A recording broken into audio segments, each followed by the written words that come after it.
মাননীয় স্পিকার, আপনাকে ধন্যবাদ। মাননীয় স্পিকার, বেসরকারিভাবে নন ইউরিয়া সার আমদানি ২৬-২৭ অর্থ বছর থেকে আর করা হবে না বলে সিদ্ধান্ত নেওয়া হয়েছে। মাননীয় স্পিকার, তার মানে যে নন ইউরিয়া সার আমাদের মজুদে আছে সেটা এই বড় মৌসুমের যে ২ মাস বাকি তার মধ্যে শেষ হয়ে যাবে, কিন্তু এরপরে সারের যোগানটা কোথা থেকে হবে এই ব্যাপারে যদি মাননীয় কৃষিমন্ত্রী কিছু বলতেন। এবং আমার নির্বাচনী এলাকা আশুগঞ্জে জিয়া ফার্টিলাইজার যে ফ্যাক্টরিটা আছে, কারখানা আছে, সেটা বহুদিন ধরে বন্ধ। মাননীয় স্পিকার, সেটা চালুর ব্যাপারে কোনো উদ্যোগ নেওয়া হবে কিনা? ধন্যবাদ।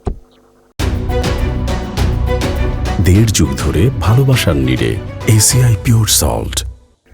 ধন্যবাদ মাননীয় স্পিকার, ধন্যবাদ আপনার মাননীয় সংসদ সদস্যকে আপনার মাধ্যমে ধন্যবাদ জানাচ্ছি। মাননীয় স্পিকার, মাননীয় সংসদ সদস্য যেই বক্তব্য দিয়েছেন আমাদের সারের ব্যাপারে,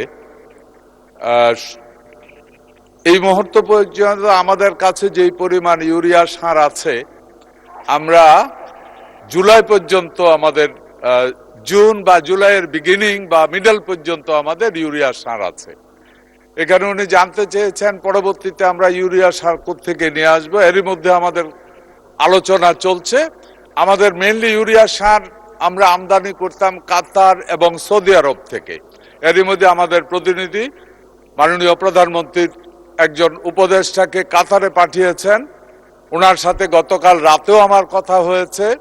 আমরা আশা করি খুব দ্রুত আমরা যদি আমাদের যুদ্ধের মধ্যে আমরা আলোচনা চলছে যে আমাদের ওই বিতর্কিত যে জায়গাটুকু আছে ওইখানের ভিতরে এর মধ্যে আমাদের তেলের ট্যাঙ্ক যেহেতু ছেড়ে দিচ্ছে, আমরা আশা করি আমাদের সারের জাহাজও ছেড়ে দেবে।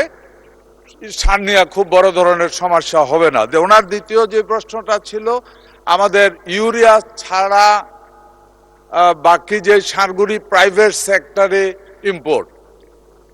মাননীয় স্পিকার, আমি জাস্ট গত 1 মাস আমি এই দায়িত্ব নিয়েছি, এর মধ্যে সারটা নিয়ে আমি একটু ঘাটাঘাটি করেছি। মাননীয় স্পিকার, আমি ব্যক্তি জীবনেও একজন কৃষক, তো ঘাটতে ঘাটতে যেটা আমার আসলো এটা আমারও প্রশ্ন যে এই গত সরকারে যেটা ছিল এই সরকারের আমলে এই প্রাইভেট সেক্টরে বোধহয় ইম্পোর্টটাকে উৎসাহিত করা হয়েছিল, এর আগে এটা ছিল না।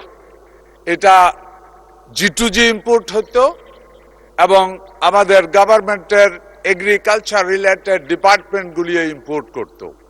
এ ব্যাপারে আজকেও আমাদের কথা হয়েছে, আমরা আশা করছি এ ব্যাপারে আমরা আলোচনা করব।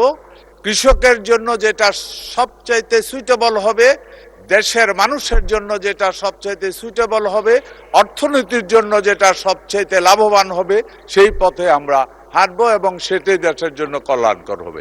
ধন্যবাদ মাননীয় স্পিকার।